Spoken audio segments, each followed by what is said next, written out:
காதலிச்சு ஏமாத்திட்டாரு சீமான், கர்ப்பமாக்கிட்டார் என வீல் என்ற சத்தத்தோடு சென்னை கமிஷனர் அலுவலகத்திற்கே சென்று புகார் அளித்திருந்தார் நடிகை விஜயலட்சுமி. திருமணம் செய்து கொள்வதாய் கூறியதோடு தன்னை 6 முறை கருவை கலைக்கச் சொல்லி சீமான் வற்புறுத்தியதாய் அதிரடி குண்டை போட்டு விஜயலட்சுமி சேர்ந்த இடம் வீரலட்சுமியிடம்.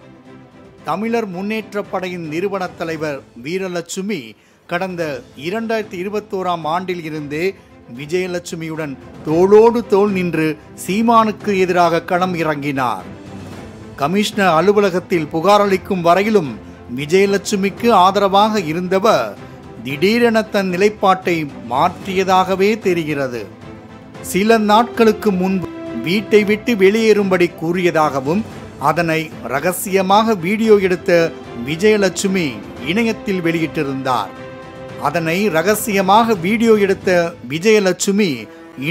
வெளியிட்டிருந்தார்.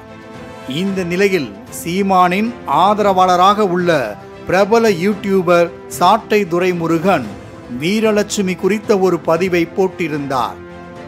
விஜயலட்சுமி தனக்கு நள்ளிரவு 12 மணி அளவில் 12 முறை போன் செய்ததாக குறிப்பிட்டவர் அதனை ஸ்கிரீன்ஷாட் எடுத்து ட்விட்டரில் பதிவிட்டார்.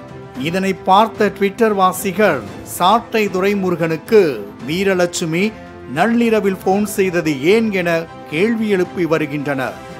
இதற்கு முன்பாக விஜயலட்சுமியின் வீடியோவை தனது ட்விட்டர் பக்கத்தில் வெளியிட்டவர் அவரை சில கும்பல் இயக்குவதாக தெரிவித்திருந்தார்.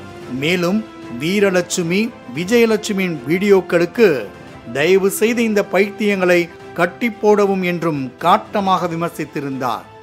ஒருவேளை இதனை மனதில் வைத்தே வீரலட்சுமி துரைமுருகனுக்கு போன் செய்திருக்கலாம் என சந்தேகிக்கின்றனர் நெட்டிசன்கள்.